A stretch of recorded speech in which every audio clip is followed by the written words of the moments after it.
What if Deku joined Team JPDE? Chapter 62. Coco Bunnies. Wednesday. Day 157. Team JPDE were getting ready for school, but before they left, Deku had something to tell them.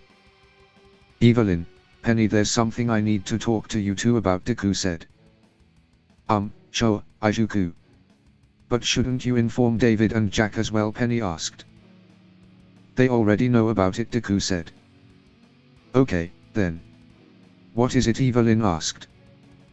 Let's head out to the balcony, Deku said. The three did so. Izuku, I can see that whatever is on your mind is bothering you. You don't have to tell us if you're not ready, Penny said. Penny's right. We can wait until you're ready, even if you've already told David and Jack, Evelyn said. I don't think I'll ever be ready to tell you this, so I'm just going to say it now. I had sex with Cinder, Deku said. Izu, we know that, remember, Evelyn said. We understood it was to try and get more information about Cinder, Penny said. Again, Deku said. Excuse me, Evelyn said. Again, Deku said. What do you mean, again, Penny said. I had sex with Cinder again, Deku said. Penny and Evelyn stood in silence for a moment. Sorry for taking so long to tell you, Deku said. Alright, tell us what happened, before we'll kill that bitch. Penny, battle plan, Evelyn said. Already on it, Penny said. I had left my notebook in class that day and so went back for it once I realized. Apparently, Cinder decided to follow me in to intimidate me, but I turned it around on here. I threatened her with forcefully transferring one for all to her, and if you remember what I said, what would happen to an unsuitable vessel, Deku said. Holy. I know I hate her, but that's fucking brutal, Evelyn said. I had pinned her to a wall and then she bit my lip, making me freeze. She then pushed off the wall and pushed me to a desk. We began to hit and scratch each other, and then we just started to fuck each other, still hitting, scratching, and now biting each other, Deku said. Why? Why didn't you use one for all to overpower her and escape, Penny asked. Because for some reason. I enjoyed it, Deku said. You enjoyed it, Penny asked. Yes. For some reason, it felt good to do it. Being as rough as I could with her, without caring about her, Deku said. It sounds like you had a hate fuck, Evelyn said. A hate fuck? What is that, Penny asked. It's pretty self-explanatory, it's when you have sex with someone you hate. Some people find it to be a good stress relief, which is exactly what happened with Izu and Cinder, Evelyn said. I see, Penny said. So, what are you two going to do now, Deku asked. As much as I would like to end her, we can't do that, Evelyn said. And we agreed to stay out of each other's way, Penny said. So Deku asked. Proceed with Cinder as you see fit, Evelyn said. Huh? Really? I thought you would have said to stay away from her, Deku said. If she was anyone else I would have. But due to her being an enemy to the kingdom, finding out what she has planned takes priority, Evelyn said. I agree. The needs of the many outweighs our needs, Penny said. You too sure? You don't want me to do anything to apologize, Deku asked. Evelyn and Penny look at each other. Well, there is one thing, Penny and Evelyn said. As the students were entering combat class, they noticed that Miss Bo was standing beside her. Good day, students. Now, I'm sure some of you may be wondering why Miss Bo is here, Glinda said. I'm pretty sure all of us wondering that, Miss Goodwitch said. Yeah, do you expect us to get hurt during this combat class? More so that previous classes, John asked. I do, Glinda said. The students began to murmur. It has come to my attention that hunters may come across an obstacle that can only be passed by not using aura. So today, you will be fighting each other without aura, Glinda said. Team JPDE and Team CMSN knew the reason why Glinda was doing this. That being said, of course we are taking precautions to prevent significant injuries and death. One of which is having Miss Bo here, Glinda said. Don't worry everyone. I'll patch up any boo-boos you may receive, Nurse Bo said. Also, you shall be fighting without your weapons, obviously.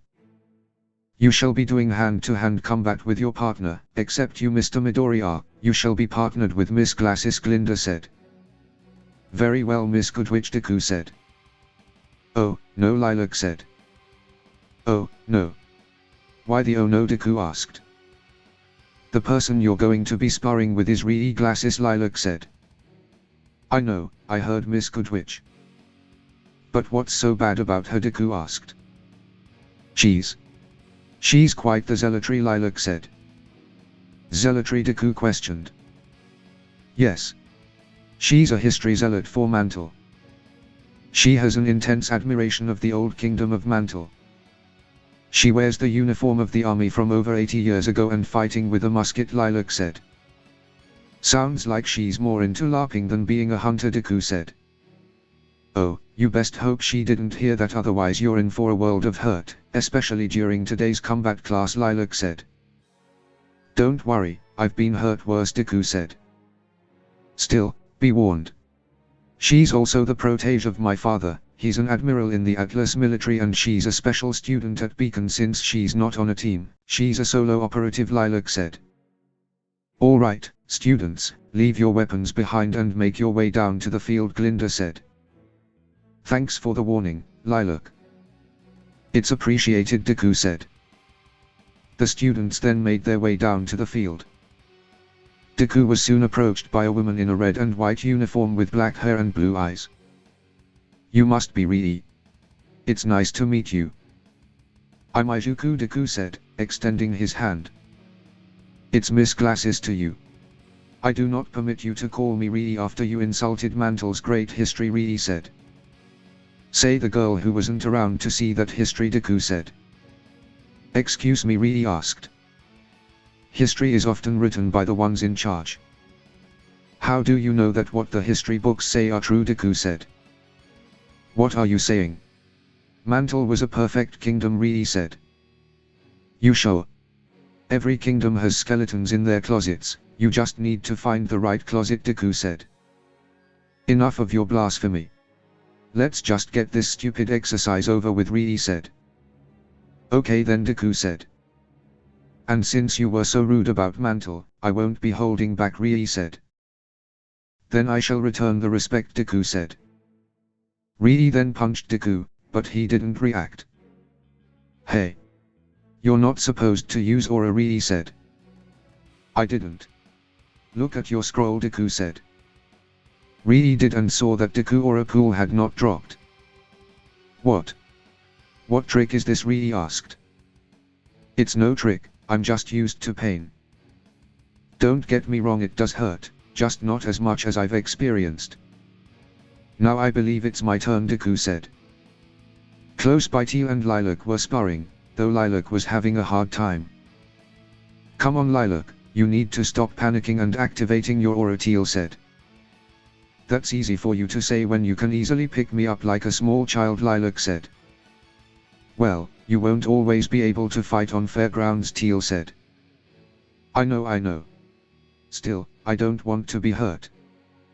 Speaking of which, I wonder how Izuku is doing with Rie. I know he said he could, Lilac said. Miss Bo. Would you please come here, Deku called. Miss Bo quickly made her way over to him. Lilac and Teal looked to see Rie on the ground, passed out and bleeding from her face. Izuku. I thought you of all people would show restraint, Nurse Bo scolded. I did. I only punched her in the face once, Deku said. You only punched her once, Teal asked. Just how strong are you without aura, Lilac asked. Pretty strong. I mean, Teal would feel like a paperweight if I were to lift him, Deku said. Okay. Remind me never to face you in auraless combat, Lilac said. Very well, Deku said. Mr. Midoriya, since you've caused this, as punishment you shall carry Miss Glasses to the infirmary, Nurse Bo said. Very well, Deku said. Deku the picked Rie up and left for the infirmary with Miss Bo. A short while later Deku returned and easily defeated anyone in auraless combat. Izuku is really good at this auraless combat training, Young said. He is, but he's had lots of practice due to his semblance in his early days, Jack said. Oh, right. I forgot that his semblance used to drain all his aura in a single use, Young said. Other students then began to talk about Izuku for the rest of the class. Up in the lab ship. You want me to attend? Seal asked. Yes. Everyone else was in agreement. More or less. Your contribution has been invaluable, Seal. So we thought it'd be only fair for you to meet the person you helped save, Penny said. But I've only helped you because you blackmailed me. I've already explained this to Izuku, Seal said. You have? Penny asked. Yes. He came round to thank me, despite my protest. He then offered to help me, to which I accepted since he insisted, and then Seal said, stopping mid-sentence as she blushed. And then Penny asked. It's nothing, forget about it, Seal said, then sneezing. Penny just smiled. Back to the topic at hand. Don't you think that maybe I could get the information laid out to me? And Seal said. If you had wanted to, you already would have. Also, exposing us would expose your collaboration as well. So I'm positive you won't do it, Penny said. Still. Why are you treating me like I'm part of your stupid team, all of a sudden? I don't understand, Seal said. Seal. Is there something you want to do? Penny asked. Huh. Well, my prime directive, Seal said. That's not what I asked, silly. I have a prime directive too. And saving the world is a great objective my father gave me. I can't wait till I'm able to accomplish it. But it's not something I've come up with myself. Something I want to do just because I do, not because of a prime directive. Don't you have something like that? Penny asked. I want to make my father proud. But that's normal, no? Seal asked. Not really, no, Penny said. What? You mean you don't? Seal asked. No, Penny said. But he's your father. Why wouldn't you want to make him proud? Seal asked. Because he already is. Seal. There's a difference between what you think will make him proud. When's the last time you heard from him? Penny asked. When I left for Vale, Seal said. You should call him. I'm sure you will be surprised. Also, you should come to the meeting. And you should hang out with us more often. I'm sure Papa won't mind being without an escort for a few hours at a time. I'm sure you'd like to spend some more time with Izuku, Penny said. Seal blushed. I'll think about it. But I still don't feel comfortable coming to the meeting tomorrow, Seal said. It's alright, I understand. But if you change your mind, you know where to find us, Penny said. Penny then began to leave. Penny, Seal said. Yes. What is it? Penny asked. What is it you want to do? Seal asked. I want to make lots of friends. And live a long, happy life with them by my side, Penny said. Penny then left. Deku was walking through the beacon halls when Mr. Midoriya. You're coming with me, Glinda said. Deku yelped, as he was dragged away by Glinda. Glinda dragged Deku to a classroom. She sat him down on front of her desk and then went around to sit at her desk, and sternly looked at Deku. Miss Goodwitch, I'm sorry for whatever I did to make you drag me here, but could you please tell me what I did wrong? Deku said. You've done nothing wrong, Izuku. It wasn't your fault, and besides, no rules were technically broken, Glinda said. Well, that's good to hear, but I still don't follow, Deku said. I'm referring to your recent relationship with Violet, Glinda said. She told you? Deku asked. No, I saw the two of you outside her old room.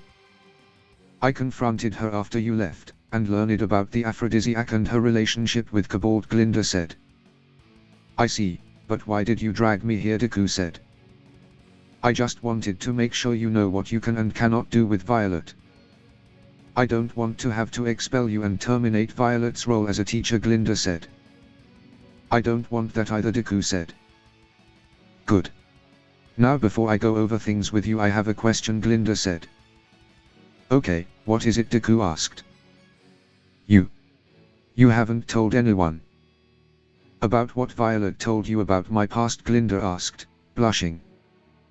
Of course not. I would never spread such information around to others, not even my teammates. Deku said. Well, thank you for keeping it a secret.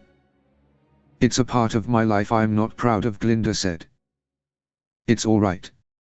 We all have a past we're not proud of. Deku said. Very true.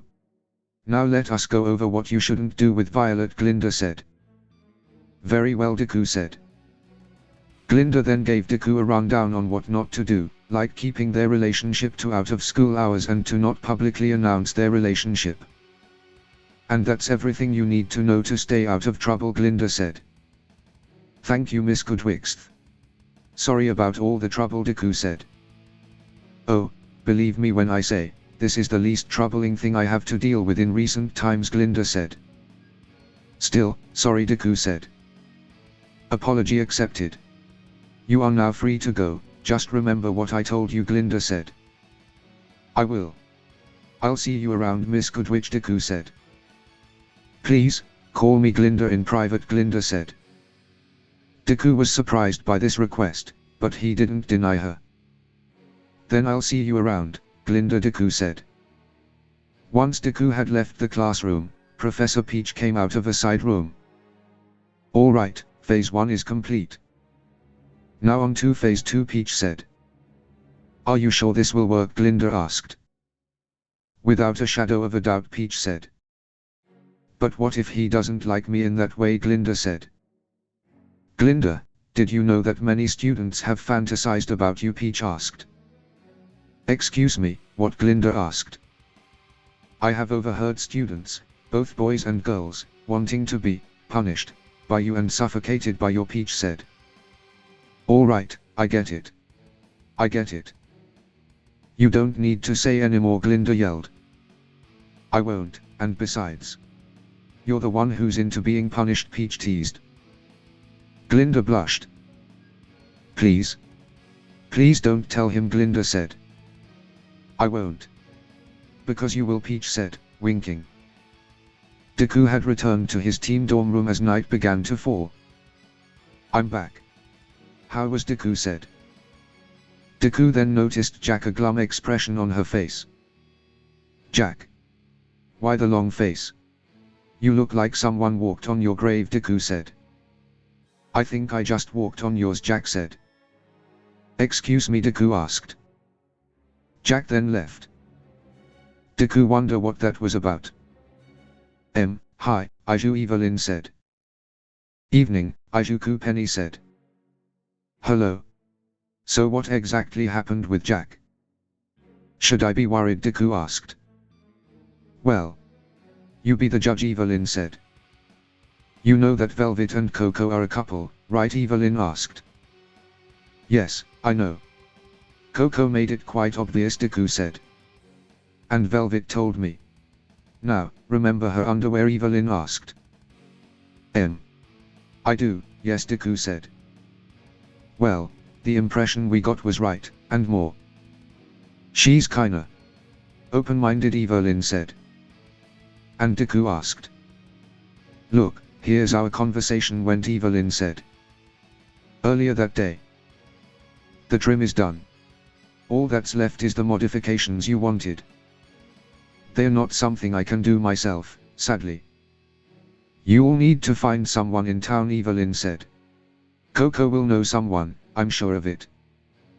Thanks for your work so far, Evelyn, Velvet said. Velvet then began to laugh. What's funny, Bun Bun? Evelyn asked. I was just thinking about talking to Coco about it. I can do it so freely, now. And it's all thanks to you guys, Velvet said. I didn't do much other than making a dress and introducing you to David and Iju. They're the ones who. I guess we call it tough love, Evelyn said. We can. I'm used to it with Coco, anyway. Are they like that in private too? Velvet asked. David is not afraid to speak his mind. Iju does show a bit of tough love during training, especially to David, but I'd say that's more to help us improve, Evelyn said. Cool.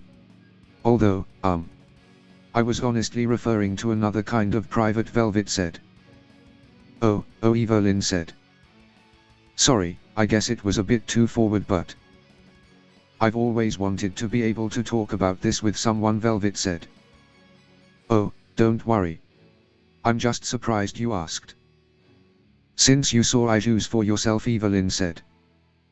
You saw me, Velvet asked. And heard you. Did you forget about my ears, Bun sister? Evelyn said. Oh, yeah. Sorry for doing that. It was just, Velvet said. Don't sweat about it, you're not the first one to watch, Evelyn said. I'm not, Velvet asked. Nope. And I know how you were feeling. Iju has the same effect on me, Evelyn said. How long did it take for him to become that dominant? Velvet asked. Who said he was submissive? He's been like that from day one, and if you push the right buttons and then say goodbye to your body and mind, Evelyn said. And David? Velvet asked. He can be the same if you push the right buttons and get him to snap, Evelyn said. Coco's the same way. I wonder how different it feels, Velvet said. How what feels? Evelyn asked. You know, being with a man, Velvet said. Oh. You mean you're? Evelyn asked. Not really. It's just, you know how hard it has been for me to voice my opinions to my girlfriend. Growing up I was even more of a nervous wreck of a wallflower. Boys have always been kinda scary to me. So, I never really tried. I am curious. It's just that now I'm with Coco, Velvet said. I see. Well, you look like you're good for each other, Evelyn said. We are. And now that I got better at speaking my mind, she's helping me catch up on so many things. Which, brings me to the, question, Velvet said. Evelyn asked. How do you feel about swapping? Velvet asked. Well, I'm sure you've heard about our expansion, Evelyn said. I have, both by word of mouth and squeaks of bed, Velvet said. I am up for the idea, but I have to veto the swap. If you want to get to my hunkies, it's going to have to be a free-for-all, Evelyn said. We can work with that. I can't wait, Velvet said. Well, you'll have to hold your horses until I tell the others, Evelyn said. I understand, Velvet said. But I can give you a teaser, if you're up for it. We have many toys that are their size, Evelyn said. That would be wonderful, Velvet said. The two moved closer together, before kissing and falling to the bed. Back to the present. Well, congratulations, Evelyn, you've picked a fine girlfriend, Deku said. I said the same thing to her, when she told me, Penny said. Shut up, you two, Evelyn said. There's no need to be embarrassed, Deku said. Yeah, we agreed to this expansion, so you have nothing to be ashamed about, Penny said. It just feels a bit weird and naughty of me, Evelyn said. You're always naughty, Deku said. You know what I mean. So, this means you two are in favor, Evelyn said. Affirmative, Penny said. Yes, I am. But what about you, Deku asked. Oh, you know I also like to watch, and I want to see what you and David do to her with your filthy paws. It just felt weird being the one to make the first move on this one, Evelyn said. That's 3-4. Now we just have to wait for David to return, Penny said. Well, speak of the devil and he appears, David said, entering the room. So what have you three been talking about? David asked. David was then brought up to speed. Team JPDE were getting ready for bed. But just before they climbed into bed, David had something to tell them. "Don't go to bed just yet guys, I'm calling a team meeting," David said. "At this hour? Why didn't you call one earlier?" Jack asked. "I know it's late, but I recently learned some things about Amber that she'll be discussing tomorrow. And I thought it'd be best to tell you guys now, so she doesn't have to repeat herself," David said. "You spoke with Amber? How wonderful. I'm positively happy to hear that she's recovered enough to speak with us once again," Penny said. "Same, Sister Evelyn said." "So, what did you learn about Amber?" Deku asked. "Well, as you've probably figured out, Amber is related to royalty," David said. "I had a feeling. That secret passageway was clearly meant to be an escape route for the royalty of Vale," Jack said. "Indeed, but that's not all. Amber told me that the secret passageway can only be activated by the Fall Maiden," David said. "Hold on, why would such a thing exist in a royal palace?" Evelyn said. "Perhaps the Fall Maiden was the king and queen's personal guard," Deku said. "You're close. The Fall Maiden isn't a guard for the queen because the Fall Maiden has always been the queen of Vale," David said.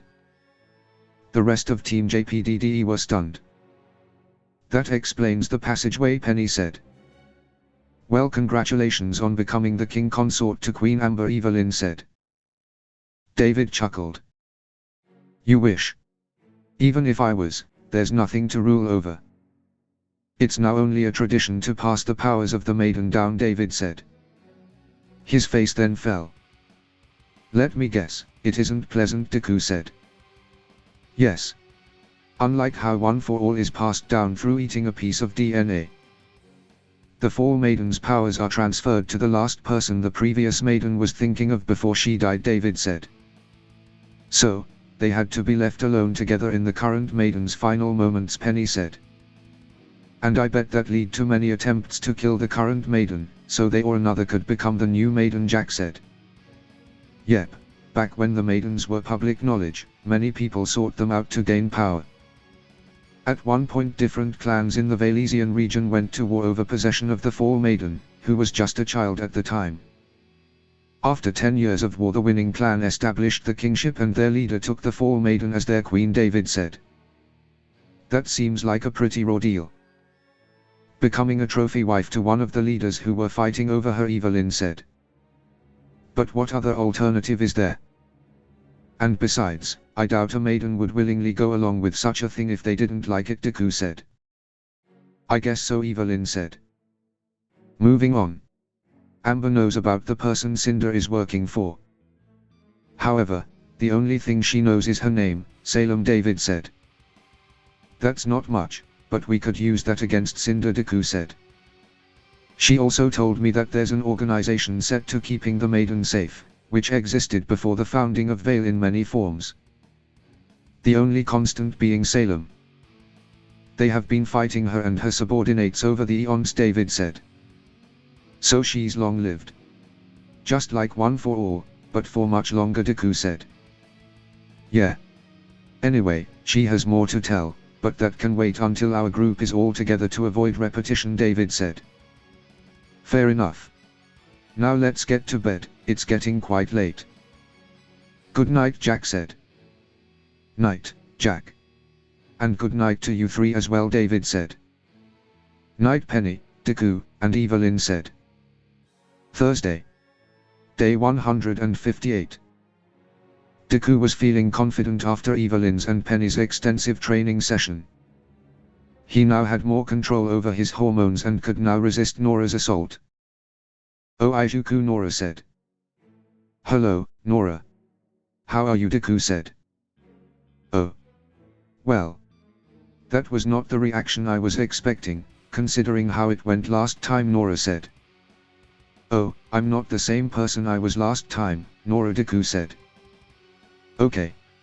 Anyway, I hope that my presence hasn't been bothering you after our close encounter in the gym," Nora said. "It was touch and go for a bit, but I'm over it now," Deku said. "Are you, now?" Nora asked. Nora then jiggled her breasts to get Deku to blush, but he didn't. "Oh my gods, you really are over it," Nora said. Things that happen when you have two beautiful and sexy girlfriends. There's now nothing you could do to tease me that they haven't done. So, if that is all. Good day, Deku said. But. Nora said. Deku then left. Nora was quite miffed that Deku was not susceptible to her anymore. She then called Ren. Ren asked. Ren, when you go into Vale this afternoon, I'm gonna need you to grab me a box of cherries, Nora said. Sure. Are they for eating, or Ren asked. Of course they are for eating. But also for practice, Nora said. Just before classes were about to start, Deku and Mina told Blaze about the truth of her sister, Cinder. Sorry for dropping this bombshell on you, but we believed it was for the best that we told you Cinder's true intentions, Deku said. I suggest you distance yourself from her, Mina said.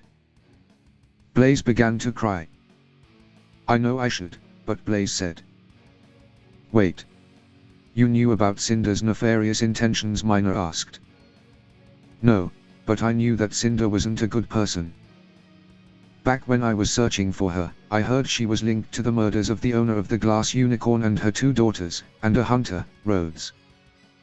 But I didn't care about that, I just wanted to see my sister again, and now. She's soon going to disappear again. But I won't stand idly by. If she's got something in store, I'll take up arms against her, Blaze said. I see. Again, sorry for dropping this on you, Deku said. No, I needed this reality check. It's just hard to accept the truth, Blaze said. Well, if it helps, you don't need to do anything. Me and Izuku will handle this, Mina said. Alright, I'll leave this to the two of you. Now, if you'll excuse me, Blaze said. Blaze then left. Did we do the right thing, Mina asked. What is right depends on who you ask. As for me, I believe we did, Deku said.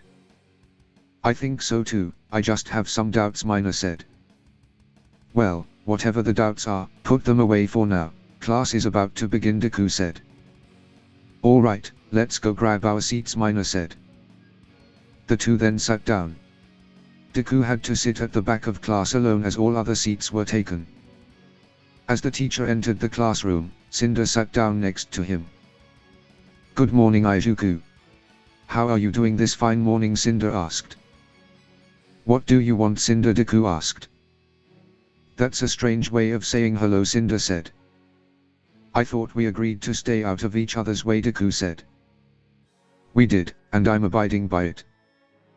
Just because we agreed to stay out of each other's way doesn't mean we can't be classmates. Or something more, Cinder said. What do you mean by that, Deku asked. Come on, don't deny it. I know you enjoyed being dominated by me during our last scuffle, Cinder said. That's funny. I don't remember being dominated by you. I remember you being a moaning mess under me, Deku said. Did you hit your head? I was the one in charge, Cinder said. You wish. You're just in denial, Deku said. Well, why don't you prove it right here, right now, Cinder said, lifting her skirt. The two then spent the lesson trying to prove who was right. However, neither of them were on top. Professor Peach's dust class had just come to an end. That's all for today, students. Good lunch, Peach said. Something that caught Peach's eyes. Deku turned around to see what had caught her eye. Standing by the entrance to the classroom was Glinda. Deku wondered what they needed to talk about, but decided to let the two of them talk. If it was something important, they would soon find out anyway. Partner. What brings you to my reign, Peach asked. First of all, a petition to never be called that in public ever again. Secondly, I thought I should finish my train of thought from last Sunday, before we were interrupted, Glinda said. I've been meaning to ask, yes. So, how do I keep my students in school, Peach asked. As I was saying, it's simple but difficult.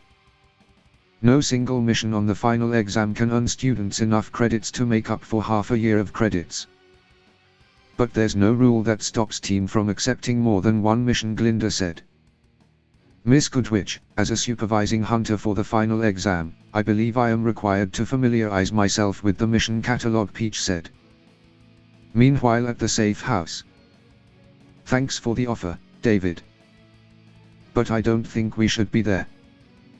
We still are your enemies. It's better that we come to know nothing that may be used against you. We can't predict whether Weza will ever decide to suddenly become interested again, Thilla said. Yeah, I figured. Still, we wanted to make the offer nonetheless. As proof of trust and gratitude, David said. It was our pleasure, Big Brother Bella said. And I didn't really do that much, Thilla said. Still, girls. Thank you.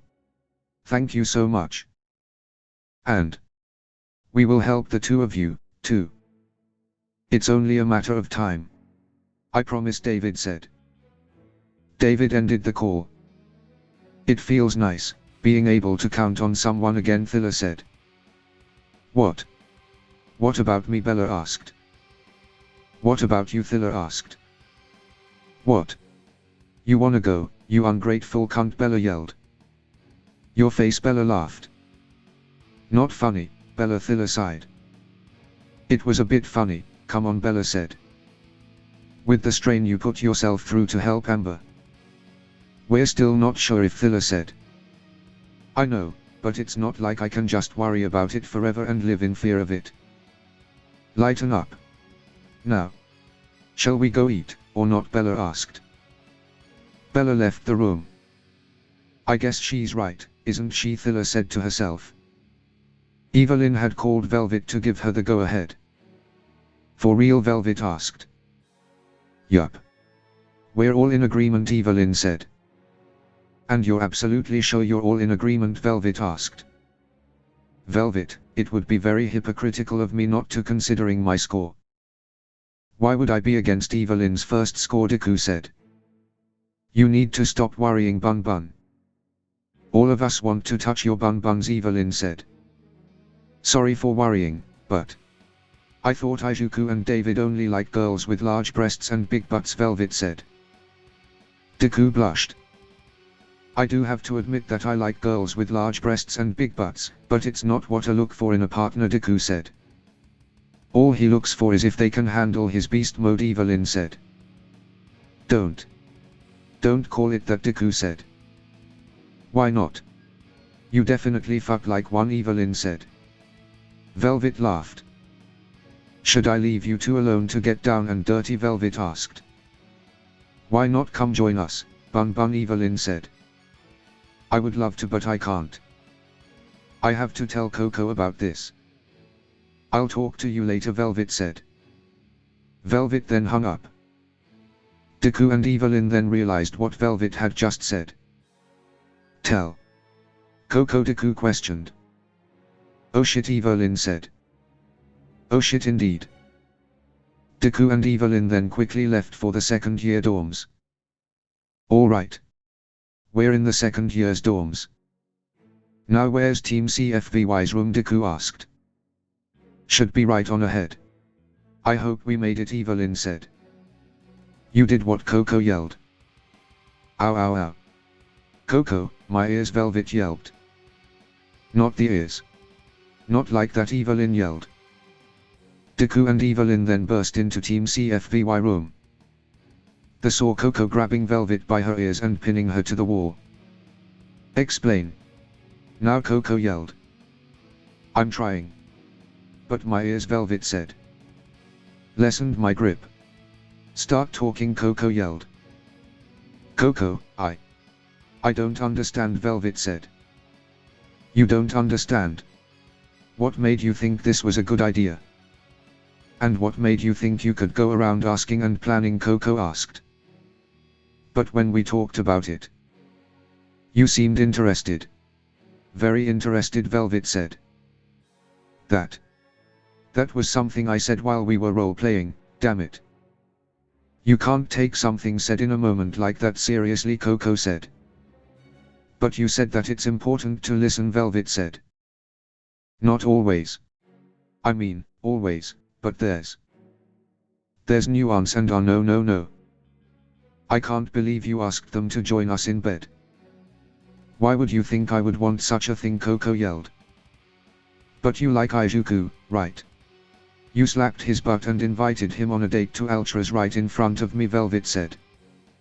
You know I slap foxes and Yates-Yuhashi's butts as well. And as for the date, I meant it as a triple date for Penny, David and Evelyn to be brought along. I hope that Izuku isn't as dumb as you've been recently, Coco said. Hey. My man may be a bit dense at times, but he's not stupid, Evelyn said. Coco and Velvet then looked over to Deku and Evelyn. How long have you been there? Coco asked. Long enough, Evelyn said. I'd say, Deku said. You shut up, Coco said. Hey. I did nothing. You two are the ones with the communication issue, Deku said. Izuku's right, Coco. None of them have done anything wrong, Velvet said. Other than agreeing, that is, Coco said. I offered. What reason would they have to refuse other than not wanting to do it? Velvet said. Ah, what a mess, what a mess. Okay, bottom line. Velvet took something said in the throes of passion as a go-ahead to try and make this sixsome happen, Coco said. I may have jumped the gun a little. Sorry. Seems Coco needs a little more time to think about it, Velvet said. What? No, I don't. The answer is no, Coco said. Coco. If you can tell me, right now, with 100% certainty, that you find the thought of seeing me surrounded by Deku, David, Evelyn and Penny arousing, I'll drop it forever, Velvet said. You little, Coco said. Coco then entered their room. Talk about a role reversal, Deku said.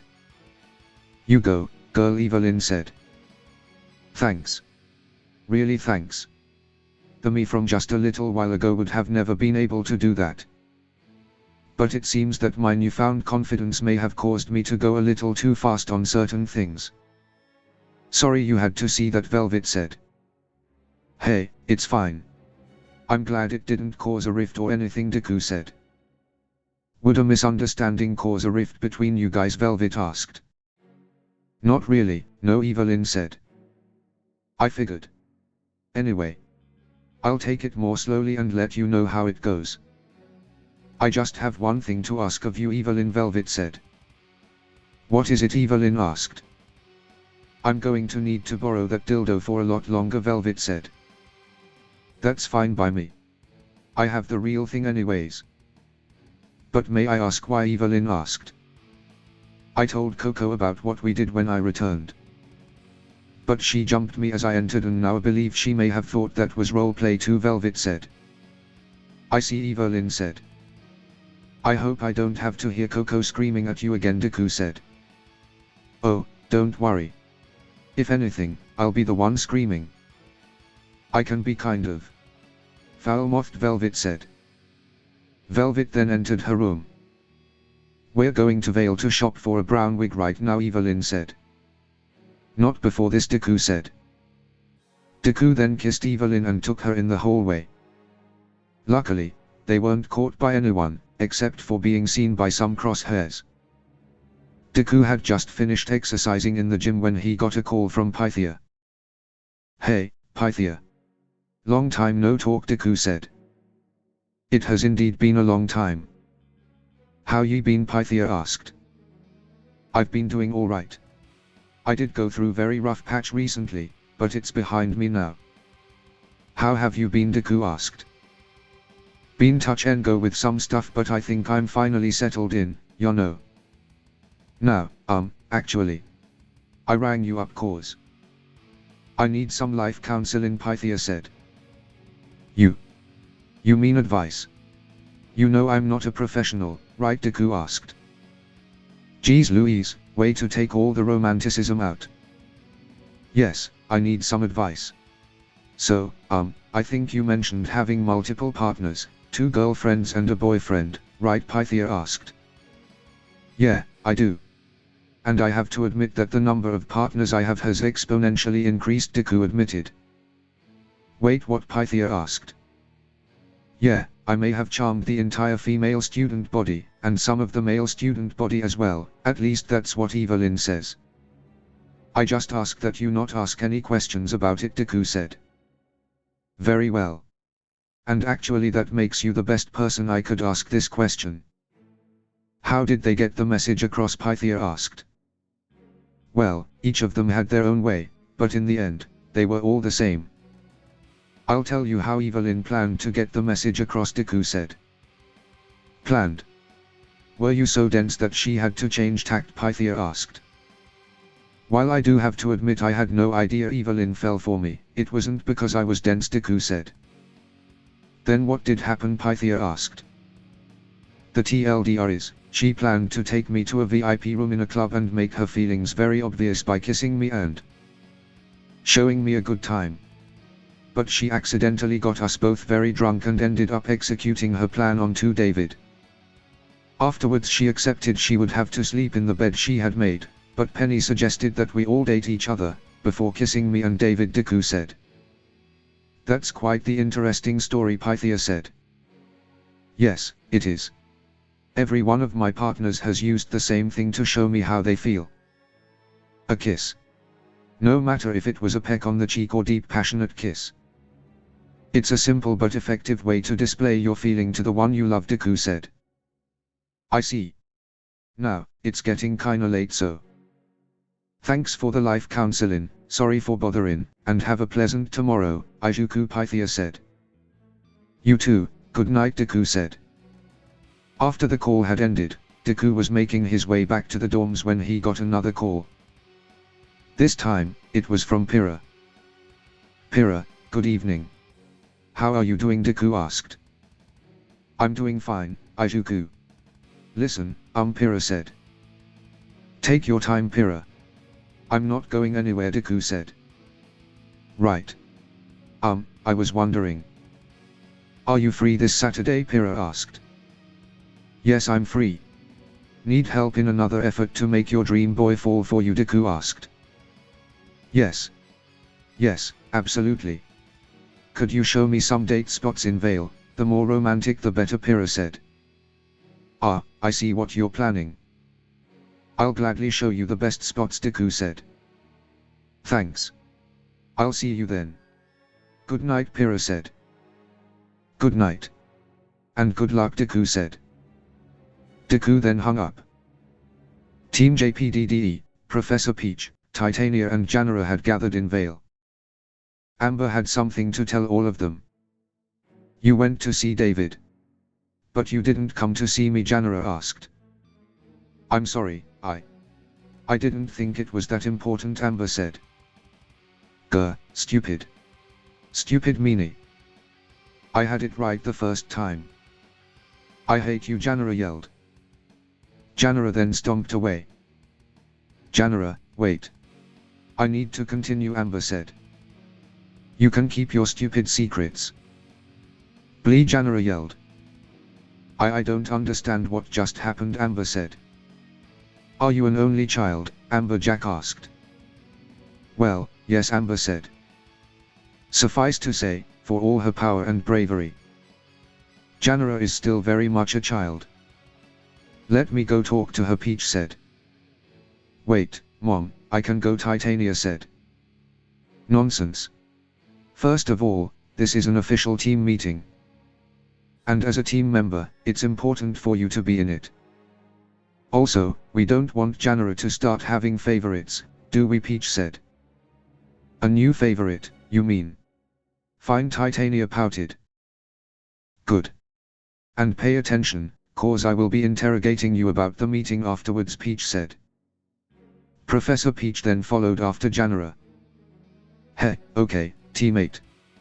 You'd better take notes, I have a feeling this is about to get much more complicated, Evelyn said. Well, considering we started by discovering that the Royal House of Vale was created to protect the Fall Maiden, I'd say, David said. Which begs the question, why aren't you with your family? Amber Deku asked.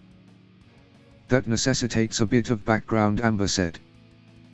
My memorization faculties are at maximum output. Don't worry, Titania, I will help you study, Penny said. Thanks, I guess. Huff, Titania said. The enemy, Salem. There have been people fighting her over the maidens much earlier than the foundation of Vale. But the kingdom provided those individuals a great opportunity, Amber said. I bet that a king who married a maiden to prevent more war over it was sensitive to their plight, Jack said. Yes. The Kingdom of Vale provided them with funding but, more importantly, helped them form into an actual organization. It's had many forms and names over the years, none official or public. I simply call it Sanctuary, Amber said. Sanctuary, Evelyn said. That rings a bell, Jack said. I bet it does. You see, I call it Sanctuary because that's also the name of a place. The place where my family exiled themselves to after abdicating, the place where maidens are sheltered and trained. But it's also the base of operations for Ozpin's orphans. You probably heard the name mentioned by some of the senior ones you've encountered, Amber said. Oh. Wait, does that mean that Penny said? The orphans were originally created as a guard for the maidens, yes. But not only that. Think about it. 4 great academies, 4 headmasters, 4 different groups of orphans. 1 for each maiden, Amber said. You're telling me that the 4 hunter academies were born out of Sanctuary, David asked. The founders were all members, yes. When I said that Sanctuary has had different forms over the eons, it's because even after forming into an organization, it's had to adapt to the changing times. Remnant doesn't know about the enemy or the war over the maidens. Its life continues in spite of such things, and when the time of the kingdoms was over, the one of academies began. The 4 great academies of Remnant are what the Kingdom of Vale has been until the Great War, centers of organization, influence and manpower of Sanctuary, which is ruled by the 4 headmasters. Well, I say that, but, in reality, James Ironwood and Leonardo Leonhardt have almost always deferred to Ozpin. Only the headmistress of Vacuo has ever acted as his equal, Amber said. General Ironwood doesn't sound really deferring, though, Evelyn said. If I had to take a guess. I bet that he started doubting Ozpin after what happened to you, Amber Titania said. It's possible, yes. He failed to convince me to stay, and he failed to keep me in Sanctuary, Amber said. So you left of your own will, Amber? Why, Penny asked. Because I didn't want to live out the rest of my days trapped inside of one single location, without ever seeing the outside world. I wanted to actually live my life. I had completed my training, I thought I could handle the real world on my own, now that maidens were no longer targets for all that lived in it. I was mistaken. Still. I had never been taught there's a way to directly steal a maiden's powers. That completely blindsided me, Amber said. And so was Ozpin, too, I bet. Guess Salem found a way to steal the maiden's powers. Just like All for One, Deku said. On that, I almost have to compliment her. Millennia of fighting through proxy, trading maidens back and forth, without ever reaching a resolution. It drives me mad just thinking about it, Amber said. What's up with that, anyway? If this Salem person is, like, the source of all this, why don't they just off her, Titania asked. I don't think it's that easy, Titania. One for All is still alive, even after living for over a century and suffering fatal injuries for a normal person, Deku said. Izuku is right. From what I was told, it's been tried. Time and again. Always without success, Amber said. If she's really that long-lived. She probably not your average schmuck. Izuku, how did One for All live and survive for so long, Evelyn asked. A combination of healing and life extension quirks most likely. But I don't think Salem extended her life in the same way. If stealing magic is something new and blindsided Ozpin, then stealing semblances must not be a thing, or at least not well known, Deku said. What makes you think that magic and semblances are related, Jack asked. Do you guys not see it, Deku asked. See what, Penny asked. That magic is related to semblances and aura, or at least seems so to me, Deku said. What makes you think that, Amber asked. Multiple things. But let's shelf that for now, and move back to the immortal and extremely powerful woman, Deku said. Right, so now we know how you came to be in Beacon and why Cinder attacked you. But there's still a big question though, David said. What question? David Amber asked. Why are the maidens so important? I don't think a being like Salem or the boss have much use for. You know, more power, especially since you're the proof that maidens are not invincible, David said. Quite, Amber said. So, if it's not their inherent power that drives this war, what is it? David asked. I fear that bit of knowledge escapes me, Amber said. Talk about an anticlimax, Evelyn said. You seriously have no idea? David asked. I was never told, no. But I have a theory, Amber said. Oh. And what is this theory? Amber, Deku asked. I was born and lived in Sanctuary with my family. I was taught about the history of my family, in particularly about the lives of the Queen Maidens. There's only one queen that I haven't been taught about. Her life was more a cliff note than a lesson. My grandmother, Zelandine Valesian, is the first, Amber said. The second to last queen. That's a weird omission, Jack said. I agree. She died before I was born, but she was my grandfather's queen. They led their kingdom through the Great War and to their transformation into a modern country. It never made sense to me. Unless, Amber said. Unless the omission is not because of what she did as a queen but what she did as a maiden, Titania said. Yes. You've heard the tales about the final battle of the Great War, Vardranum, Amber asked. You mean about how King Troilus won the battle single-handedly, Penny asked. Let's hypothesize that they're not tales. That my grandfather actually did end the war with a single swing of his sword. The kind of feat is beyond any human and any maiden. I think it may be beyond the enemy, but what if, Amber said. What if somehow a maiden is able to bestow that kind of power on two others, Evelyn said. Yes. Similar to Izuku's semblance, Amber said. Alright, I think I need a timeout. This is making my head spin, Titania said. We're pretty much done. Again, it's just a theory, Amber said. A pretty sound one. Please never ever bestow anything like that on anyone, Amber, Jack said. Even if I knew how, I don't think I ever would. You've got Izuku for that, Amber said. Never say never. You never know what you're capable of until you do it, I say, Evelyn said.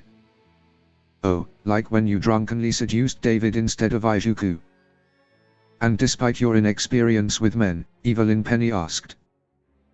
Please don't bring up the second biggest mistake of my life, girlfriend, Evelyn blushed. But it led to a happy union between the four of you, and many more, Amber said, blushing. They're done, Janera said. Professor Peach and Janera returned. Janera. What do you mean? Who's done? Jack asked. One of my pyro-obsidian creatures just came to see me, as a fly. They're done. In peak, Janera said. You mean? David asked. Yes. They fixed everything they could, electricity is running, and the tunnels are currently venting.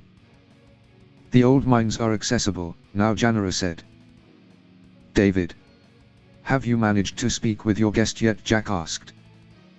No. But I will, David said. Deep down in the mines something was brewing. A large crystal was giving a pulsing glow and nearby a creature was born. End of chapter 62.